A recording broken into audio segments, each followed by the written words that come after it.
En el principio de los tiempos, Dios creó a los ángeles como seres puros de luz, dotados de inteligencia, voluntad y un propósito divino, adorarle libremente y servir a la creación. Entre ellos brillaba Lucifer, el más alabado y cercano al trono celestial, la perfección personificada en alas y canto. Pero aquel ser de luz, en lugar de inclinarse con humildad, tomó su hermosura como prueba de superioridad y aspiró a erigirse en igual al Altísimo. Así nació la primera chispa de rebelión en el universo. Dios, en su omnisciencia, presenció el desvío de Lucifer.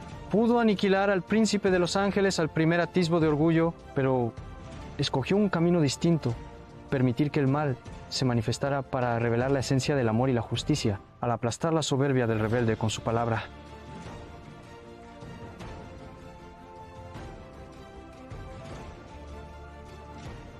Dios mostró que el juicio verdadero trasciende la fuerza bruta. Al no destruir a Lucifer en ese instante, decretó que el conflicto entre el bien y el mal sería una gran lección para toda la creación. ¿Quién amaría al Creador si el temor lo obligara a obedecer? Lucifer, expulsado del cielo con un tercel de ángeles que abrazaron su causa, se convirtió en Satanás, el adversario que siembra dudas y desgarra corazones. Desde su reino de tinieblas, tejió tentaciones, primero en el paraíso terrenal, donde la inocencia humana se quebró al creer las promesas de una serpiente astuta. Ese acto inauguró el dolor de la caída, pero también encendió la fidelidad.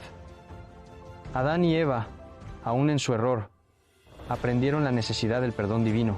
Cuando el mundo se llenó de violencia y pecado, Dios levantó figuras de fe que resistieron la corrupción sembrada por Satanás. Al patriarca Job lo tentó con sufrimientos inenarrables para quebrantar su confianza.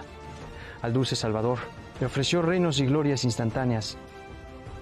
Se abandonaba el propósito de la cruz. En cada prueba, el adversario retó la soberanía de Dios.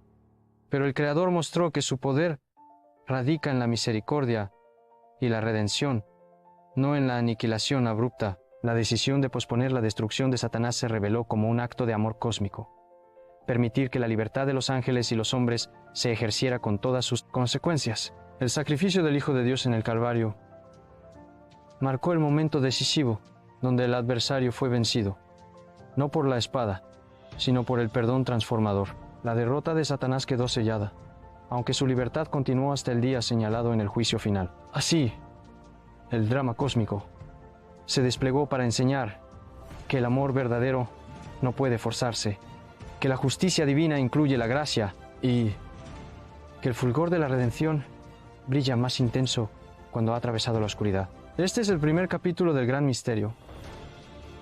¿Por qué Dios no destruyó a Satanás en su pecado, sino que permitió que el conflicto se extendiera para que el universo entero viera que la victoria definitiva no reside en el hierro, sino en el amor que vence al odio? En el Edén, la serpiente, símbolo encarnado de la rebeldía satánica, susurró promesas de grandeza a Eva. Con voz suave y persuasiva, le ofreció un conocimiento prohibido, el poder de comprender el bien y el mal como Dios mismo. Al comer del fruto y compartirlo con Adán, la humanidad cruzó un umbral. Ya no viviría bajo la simple dependencia del Creador, sino que asumiría la libertad de elegir, aún al riesgo de errar. Ese acto no fue solo desobediencia, fue la primera gran proclamación de autonomía humana, alentada por aquel que se negó a someterse. En lugar de destruir a la serpiente y erradicar su influencia de raíz, Dios pronunció una sentencia peculiar. Maldijo a la ofuscadora, prometiendo enemistad perpetua entre su estirpe y la de la mujer. Con ese gesto, quedó trazado un plan de redención que se extendería a lo largo de los siglos, un combate simbólico donde cada alma humana tendría la oportunidad de aliarse con la creación divina o con la sombra del adversario. Pasaron generaciones y la presencia del mal cobraba fuerza. El primer asesinato marcó la tierra con sangre fraterna. Caín, impulsado por la envidia, arrebató la vida de Abel. En esa tragedia se reveló la capacidad humana de ceder al odio y la venganza, fruto de la semilla de duda que Satanás había sembrado en el corazón humano. Nuevamente, Dios no aniquiló al asesino. Lo aceptó en un exilio perpetuo, un errante sellado con una marca que lo protegía de represalias, recordatorio viviente de las consecuencias de apartarse de la voluntad divina. En la corte celestial surge otro escenario decisivo. Un hombre justo llamado Job se convierte en objeto de una prueba extraordinaria. El adversario reclama que la fidelidad de Job depende de las bendiciones materiales. Dios autoriza a Satanás a despojarlo de sus riquezas, su familia y su salud, con la sola condición de preservar su vida. En medio del dolor más intenso, pérdida de seres queridos, llagas dolorosas, el rechazo de amigos, Job se aferra a su fe, pronunciando palabras de humildad y esperanza. La resistencia de este siervo se convierte en testimonio vivo de que el verdadero amor a Dios trasciende cualquier tentación o sufrimiento.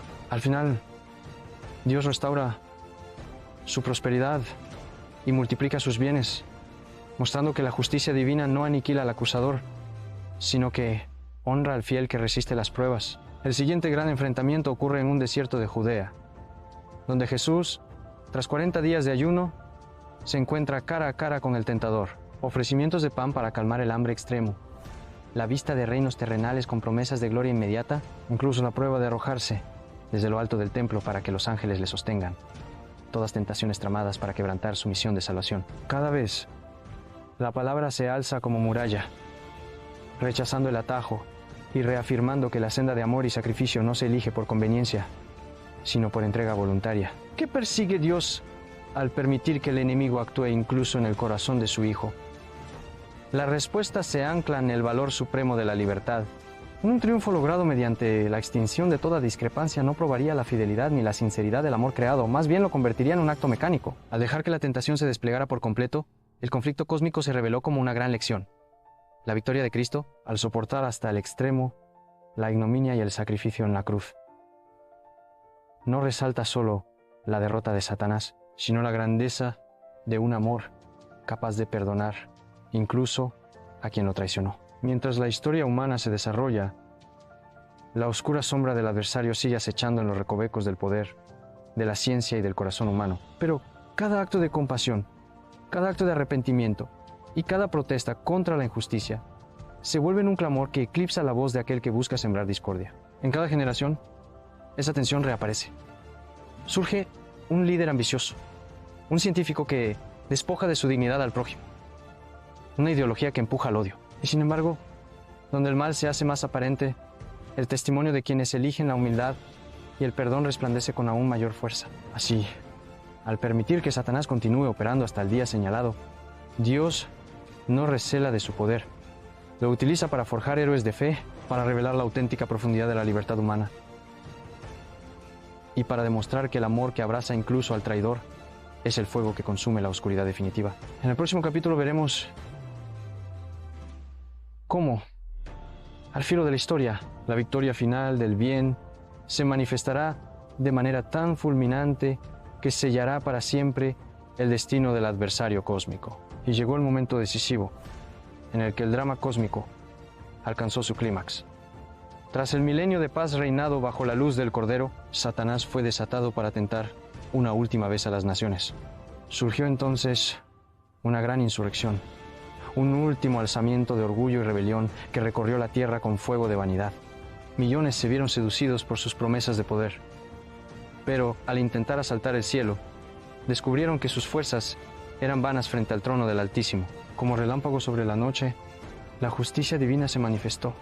Un fuego que no consume, sino que purifica, descendió para envolver al adversario y a sus huestes. No fue una destrucción desordenada, sino un acto de soberana y definitiva corrección.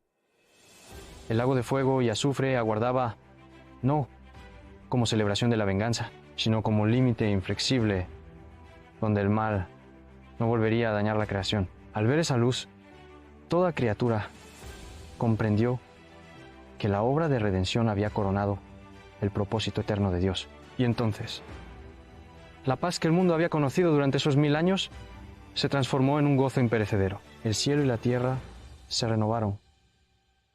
No quedó memoria del lamento ni del dolor de antaño, pues toda lágrima fue enjugada. El contraste entre la caída del rebelde y la elevación de lo redimido enseñó para siempre que el verdadero triunfo no se forja en la aniquilación de un enemigo, sino en la restauración de los corazones. Así concluye la odisea del adversario. Su libertad, que una vez desató caos, sirvió para revelar la magnitud del amor, la profundidad de la gracia y la fuerza invencible de la misericordia. Al no destruirlo en su pecado, Dios permitió que la creación eligiera entre la sombra y la luz. y al final del último día la luz se impuso para brillar sin ocaso. La historia inmortal del bien y del mal quedó sellada. En la libertad plena de amar se forja la victoria que perdura más allá de los siglos.